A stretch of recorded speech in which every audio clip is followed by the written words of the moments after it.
less than 3 hours away from 2022. Fox 13 News is live at the Gateway in downtown Salt Lake City to see how they're ringing in the new year safely. Still tracking chances for snow tonight, especially near the Great Salt Lake with areas of lake effect snow. I'll let you know what you can expect as we head into 2022. Plus, the astonishing similarities and differences we found as we compared how COVID-19 impacted Utah in 2021 compared to 2020. This was a disaster in fast motion. Colorado is now picking up the pieces of disaster. Fox 13's Ben Winslow is on the ground in Colorado tonight to see how one shelter is helping fire evacuees. For more than a year, it's been full of dirty mattresses, strollers, and asbestos. We'll show you why the city says there is no end in sight to clean up the old Broadway Hotel in Tooele. Live from Utah's news leader, Fox 13 News at 9 starts right now. Thank you for joining us tonight, everyone. Happy New Year's Eve. I'm Kelly Chapman. After last year's mostly virtual celebration, the Gateway is going big on New Year's Eve tonight. Fox 13's Eliana Sheriff joins us at the party, and it's just getting started in downtown Salt Lake City. It is the largest New Year's Eve event downtown. It's called The Last Hurrah. Eliana, how's it going? It's going great. Yeah, this party is just getting started and people are starting to gather. As you can see, most of them are surrounded by the fire because it is pretty cold out here. The music also just started. We have DJ Justin Cornwall in the background. Then we're going to hear from the Rubies and Brother. And we're all here to say goodbye to 2021. So many of us grateful that we can celebrate in person this year. The Gateway is one of the best destinational complexes that exists in all of Utah. Following a completely scaled back and mostly virtual celebration last year, the Gateway is back in full swing, something people have been craving. I think that it's such a large footprint that there's plenty of places for people to spread out and still enjoy such a great community vibe because we've all been missing that. And, you know, we're ringing in a brand new, fresh year and we want to have that hope and joy during this time. And we hope that you can do it here safely. Speaking of cravings, many are enjoying food at a brand new spot at the Gateway. Flanker Kitchen and Sporting Club just opened 3 weeks ago. Vice President of Carver Road Hospitality says their social entertainment model of dining is in high demand right now. It's the one thing that really got taken away from everybody, and we're one of the best socializing concepts that we can find in all of Salt Lake. So, you know, we've seen a great response. It's a multi-concept complex with a casual restaurant, 3 bars, private karaoke and sports simulator rooms, a nightclub, and a cocktail lounge. Given the fact that, you know, we're 1 year removed from, you know, so many restrictions and so many things that, you know, that you can't do, you know, we're actually, you know, seeing a huge response, you know, of people wanting to come back out. And entertainers are especially excited to be back out performing, like lead singer of the Rubies, Aubrey. I definitely kind of forgot that I was a performer, just because I was always sitting in my room writing music to myself and singing it for no one, and then being like, oh, I can play shows again. Downtown Salt Lake City has been celebrating New Year's Eve for the past decade under various names, but this is the 5th year for Last Hurrah, and a year many are grateful is a little more normal. Yeah, so the music just started here, Kelly. A lot of fun stuff happening, and there's still plenty of time to get down here. That's right, a couple hours until midnight, Eliana. It looks like fun. It looks kind of cold. Can you kind of show us around a little bit? I see the stage slightly behind you. It looks like there's some fire pits. How's the crowd? Yes, thank goodness for the fire pits. Definitely coming in handy here. And yeah, there's a big crowd. There's a stage. Like I said, the DJ just started playing music, and it has me really feeling like I want to dance here. So this music will be running for the next 3 hours. Of course, there is a countdown to midnight, and the party doesn't stop there. Most of the bars and restaurants will be open until 1 a.m. So, hey, if you're looking for something to do, there's plenty of time to come down here. Live in Salt Lake City, Eliana Sheriff, Fox 13 News, Utah. Everyone's invited. Dance the night away, girl. Have fun. Wish I was there. Happy New Year. The Utah Highway Patrol will be ramping up patrols this weekend to crack down on impaired driving. Last year, UHP arrested 37 people over the New Year's holiday for DUI. Tonight, use a designated driver or hail an Uber or a Lyft if you have been drinking. And if you see anyone driving recklessly, please call 911. Another thing you need to be aware of tonight if you are going to be on the roads is the weather conditions, the road conditions. Weather Authority Allison Krogan joining us now. Yeah, we had that wave of lake effect snow that moved through about 3:30, 4 o'clock for many of you here along the Wasatch Front. Downtown right now, the roads are looking great, but we do have that potential for lake effect snow. Now, the problem with going downtown right now, temperature-wise, as she said, it's really cold out there. It feels like 14 degrees. We have wind out of the north right now, so cold breeze about 10 miles per hour. And the chance for some lake effect snow. So you really have to bundle up if you are going to be heading downtown. Cameras look really good for driving conditions across the valley right now. We do have some snow coming down the Cottonwood Canyon, some moderate snow right now on our cameras up Little Cottonwood. And then into southern Utah, mostly dry along I-15 until you get to about Beaver. Then we start seeing some patches of rain and snow. Rain near St. George, snow Tokerville up through New Harmony right now. And we do have some cold temperatures in the forecast for this weekend, much colder than where we are right now. So coming up, I'll let you know our chance for lake effect snow tonight, where that will be, and the timing of that coming up in the full forecast. New at 9, police in Sandy are investigating a woman's mysterious death. Police say it was just before noon today. They got a call from a man who said his wife was laying out in the street near 200 East Pioneer Avenue. The 26-year-old woman was dead when first responders arrived. However, police say there were no signs of trauma. Although the Utah Department of Health is not reporting COVID-19 numbers today because of the holiday, they did tweet out a concerning update. The department says preliminary data shows about 4,700 new cases today. Utah's record high was just over 4,700 cases at the end of last December. So this could be a new high or very close to it. Health officials are asking you to wear a mask at any gatherings you go to this weekend. Utah lost more than 2,200 lives to COVID-19 this year and 1,569 last year. But year-to-year comparisons fall short because COVID came to Utah 2 months into 2020. Going in depth tonight, Fox 13's Max Roth broke the numbers down in ways that show the strange fluctuations of this pandemic. An astonishing similarity in the average number of cases per day in the pandemic. In 2020, 968.5 and 968.7 in 2021. But the difference is in the timing. We broke down COVID cases by quarter, 3-month periods. The traumatic months of shutdown and job loss were the months with the fewest cases, almost 24,000 in Utah from April to June 2020. In 2020, the last quarter surge was monumental, 4 times the previous quarter, over 212,000 cases. 2021 showed high case numbers in all quarters except April through June. Average deaths from COVID each day, 2020, 5.2, and in 2021, 6.1. Like in 2020, the best months were in the second quarter, the worst in the fourth quarter. Here's the most surprising comparison. In 2021, a much higher percentage of ICU beds held COVID patients, going from 19 to 26%. This count did not start until the summer of 2020, so the higher percentage is not due to those very few cases in early 2020. What you see here is that ICUs have their peak number of COVID patients in the last quarter of 2021. The most deceptive thing about those numbers is that all of 2021 was pre-vaccine. But now we're talking about 2 Utah populations, the ones with the vaccine and those without. Those without are 6 times more likely to go to the hospital and 7 times more likely to die. In studio, Max Roth, Fox 13 News, Utah. It was really frantic and chaotic. All of a sudden, it was just kind of upon people in a matter of minutes. The last 24 hours have been devastating. It's really unimaginable. It's hard to speak about.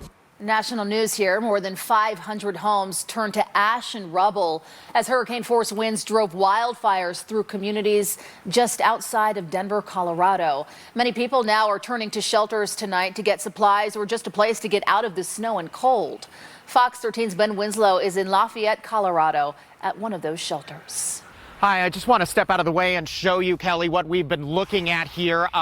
This is, we're outside a shelter here in Lafayette, Colorado. This is where some evacuees have been. And right there, those are pallets of space heaters. And what we've been watching all afternoon is cars coming in. This is places where people have been evacuated. They're stopping by to get supplies, particularly these space heaters. As you can see, it's cold. It's coming in. The snow is coming in, and it is going to be very cold tonight. Now, inside the shelter, the Red Cross says more than 100 people stayed here last night, many waiting for any kind of word about their homes, including this man who said a neighbor may have given him some really good news. He texted me saying he thinks our houses is okay. Now, the Red Cross says people have been so generous. They have had plenty of food and water. But what the Red Cross says is what they need is if people want to give, particularly from Utah, they're encouraging them to just give a financial donation. They've got plenty of food, water, things like that. But again, what you can see here, this line of people, they're coming in. It's going to be a very cold night. It's going to be frigid here in Colorado.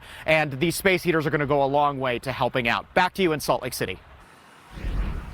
The Broadway Hotel in Tooele caught fire more than a year ago, and now, even though it's been destroyed, there is still more than $1 million of work left to go. Coming up, why the city says it is not imposing fines on the property owner. Vivint Smart Home is a big name in Utah business, but a competitor is taking it to court next week, accusing it of stealing its customers through deceit. I'll tell you how much money is on the line. Here's something else to count down to tonight. We are less than 24 hours away from the Rose Bowl. Fox 13's Jeff Rainier is in California with an update from the Utes ahead of their big game with Ohio State tomorrow. We'll be right back. Sad national news to start off with. Legendary actress Betty White passed away this morning. White's career spanned more than 60 years, from daytime talk shows to sitcoms like The Golden Girls. She even set the record as the oldest person to host Saturday Night Live. She was 88 years old at the time. Betty White was just 17 days shy of her 100th birthday. Since I was a kid, it's been boarded up. It's just been sitting there since it burned, and how long ago was that? That's July 2020. Yeah, that's been a while. For decades, people have been calling the Broadway Hotel in Tooele an eyesore. It caught fire last July after years of sitting vacant and attracting squatters. A crews demolished the hotel last December. Now, a year later, the debris still sits there. And as Fox 13 investigative reporter Adam Herbitz found out, the city has still no idea when or if it will be cleaned up. The sign says to keep out, but the wide open gate that was supposed to surround the destroyed Broadway Hotel in Tooele tells a different story. Somebody's really trying to get in, they get in, you know, and we do our best to keep people out of there. Across the street, the same company is supposed to secure this property, also damaged in the same fire that took down Broadway more than 1 year ago. It's an eyesore to me. It's an eyesore. I have only good things to say about the property owner. Things are gonna, get redeveloped, and it just takes a little time. Jared Stewart is the Economic Development Coordinator for Tooele City. Yeah, we certainly have. He's defending the council's decision to not impose fines on the owner. I think the most effective thing to do is to work together. You know, there's complications, right? The property owner passed away, he died, and there's just some transition time that's needed in there. After the owner demolished the hotel last December, crews found asbestos mixed in with the trash that keeps piling on. They told the city it would cost more than $1 million to finish cleanup, and found out the owner does not have enough money to complete the job. That's not for me to say where someone lies financially, but it's an eyesore, that's for sure, and a hazard. If he was to leave it vacant, how does he get a return on his investment to clean it up, right? So I think it's certainly in his best interest to redevelop it. The city says it understands the community's frustration and that everyone has the same goal: to clean up this site and revitalize Broadway. However, some council members are more optimistic than others. You talk to anybody in Tooele, they think down on Broadway. At this point, the city says its goal is to get the owner connected with state and federal cleanup programs so they can help foot the bill. They say best case scenario, people will see progress by fall 2022, more than 2 years after the hotel caught fire. Reporting in studio tonight, Adam Herbets, Fox 13 News, Utah. One of Vivint Smart Home's claims were that, these were sort of rogue employees. No, not when there is a pattern of this conduct. One of the biggest names in Utah business, Vivint, goes on trial Monday in North Carolina in a case involving another security company that accuses Vivint of using deceptive sales tactics to poach their customers. Fox 13 investigative reporter Nate Carlisle has more on what's at stake. CPI Security is a major home monitoring company in the southeastern United States, which makes it a rival to the Provo-based Vivint Smart Home. In a trial that begins Monday in CPI's hometown of Charlotte, CPI will try to prove Vivint sales staff deceived CPI customers. At stake, perhaps $50 million. CPI's case is pretty well summarized in this pretrial deposition. The 60-something-year-old South Carolina woman testified that in June 2020, a salesman knocked on her door and said, "I'm with Vivint, and Vivint is buying out CPI, and you will no longer have CPI for your security company." The customer got scared and signed with Vivint, she testified. When she discovered that CPI was still in business and tried to cancel Vivint, Vivint wanted $2,000 or $3,000. Eventually, CPI helped her cancel the Vivint contract. The federal jury may hear testimony from up to 46 other CPI customers with similar stories. And this is especially troubling because, of course, these consumers, these families were seeking security support, so they already were feeling vulnerable. Deborah Gerhardt teaches business law at the University of North Carolina, Chapel Hill. She reviewed the lawsuit's filings for Fox 13. What does CPI have to show to the jury? CPI has to show that the defendants made false statements of fact that influenced consumers and caused them to make purchases of the competitor's product. A Vivint spokesperson declined to comment. In court filings, the company has denied any deceitful practices and said the CPI customers decided to switch to a superior service in Vivint. Other recordings from the lawsuit describe Vivint executives receiving complaints about sales staff. Some were fired, but later rehired. One of Vivint Smart Home's claims were that, these were sort of rogue employees, not necessarily acting with authorization from headquarters. Is that a sufficient defense for Vivint Smart Home? No, not when there is a pattern of this conduct. It is reported to them and the conduct continues. CPI is seeking at least $20 million in compensatory damages and at least $30 million more in punitive damages, according to court records. If all this sounds familiar to you, it's because in November, we told you how another home security company, ADT, has sued Vivint and has video of a Vivint salesperson saying things like what's alleged in the CPI case. Some of the lawyers representing CPI also represent ADT. In the newsroom, Nate Carlisle, Fox 13 News, Utah. The CPI versus Vivint trial is expected to last 2 weeks. ADT's lawsuit is scheduled for trial about a year from now. Start to the new year. Our snow reports from the last 30 hours, so the last day and a half or so. Spanish Fork, just 1 mile southeast of Spanish Fork, this location, 24 inches of snow. Brighton, 22. Canyons Park City, 20. East Sandy, 8.3. Salt Lake, 6.6. Tooele, 6.6. Price, 6. North Salt Lake, 3.9. Tonight, main highlights for your New Year's Eve weather here in Salt Lake. First of all, at midnight, 20 degrees, but feeling even cooler because of some cold air out of the north. So main highlights for tonight, lake effect snow is possible, and also the roads are cold and slick, especially from the earlier lake effect snow that we had this evening that moved through the Salt Lake Valley, so travel with caution. 24 right now, will keep cooling down as the night goes on, but check out what it feels like currently. Feels like 14 degrees. Very cold right now in Provo, 25, 18 for Tooele, 22 for Ogden. Looking up at Logan, 9 degrees right now. Wow. And across southern Utah, St. George, 42 degrees. Let's talk about satellite and radar because this could become quite the talker tonight, especially if those lake lake effect bands start developing. Right now, just seeing some light to moderate snow in the Cottonwood Canyons and then across southern Utah. That's where most of our snow is currently coming down, about Bryce Canyon over towards New Harmony. A bit slick between Tokerville and Cedar City along I-15. We do have winter weather advisories for the Salt Lake Valley, Tooele Valleys, and also Rush Valleys until 9 o'clock tomorrow morning. A winter weather advisory is an official advisory from the National Weather Service.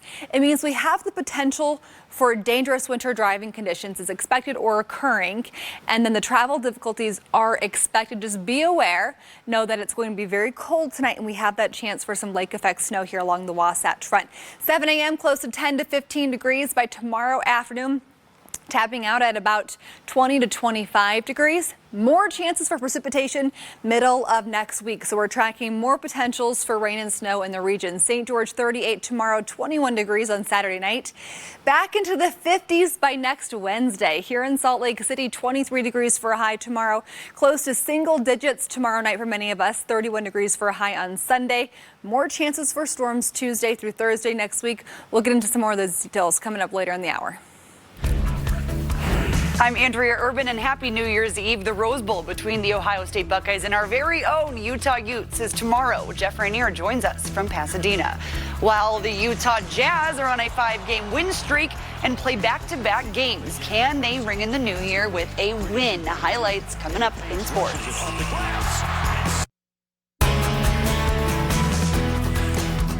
Happy New Year's Eve. We are less than 24 hours away from the Utes kicking off in their first ever Rose Bowl. Now, with 5 games getting canceled due to COVID-19, the show will go on tomorrow. Fox 13's Jeff Rainier has more from Pasadena. It's day 5 of our Rose Bowl coverage here in Pasadena, and every day it's been the same question: will they play the game? COVID-19 has already canceled a number of bowl games this season. Rose Bowl officials have been very cautious. They've canceled events, kept the players as isolated as possible so they would be healthy and ready to play, and it sounds like we're good to go. Both head coaches gave their COVID reports at the press conference earlier today. COVID, no issues, knock on wood. We seem to be in really good shape there. There's been a few isolated incidents here and there, but we feel strong going into the game that we'll have a full roster ready to go. That is good news. It will be the final time for Utah fans to cheer on Britton Covey. He's been a fan favorite since he arrived at Utah. This will be his final game in a Utah uniform, and he says he's going to let it all sink in. I just know that I'm going to be taking in every moment. You know, a lot of the times I don't let myself indulge in the moment. But because this is my last game, I'm just going to try and feel everything. You know, go out there and appreciate how many people are there and the atmosphere, what it's like, the history. So for me, I'm just going to be cherishing every moment and letting myself indulge in it. Take it in, I guess. Should be a great matchup between the Utes and Buckeyes tomorrow here at the Rose Bowl. From Pasadena, California, Jeff Rainier, Fox 13 Sports, Utah.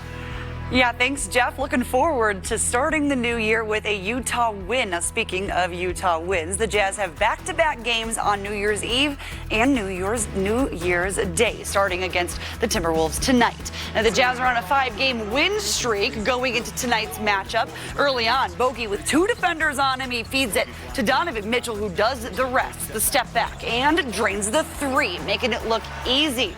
Now, later in the first, Clarkson with the backwards pass to Mitchell, who passes it to Royce and then back out to Jordan Clarkson as the shot clock counts down. He's got to do something off the glass and in. And in the second, Spida driving in and dishing it out to Rudy Gay, the catch and shoot at the buzzer. We love to see it. Into the third, Royce O'Neal steals the ball at half court. The alley-oop slam to Rudy Gobert. Vivint Arena loving it, going nuts. Bogey with the late 3 is the key as the Jazz win 119-108. Good way to end the year. Yeah. The win. Keep it up, Jazz. Hey, we are wrapping up Fox 13 News at 9 a little early tonight, but coming up in the next half hour, we're going to take a look back at some of the biggest stories in our 360 series during 2021. So stay with us. And Happy New Year.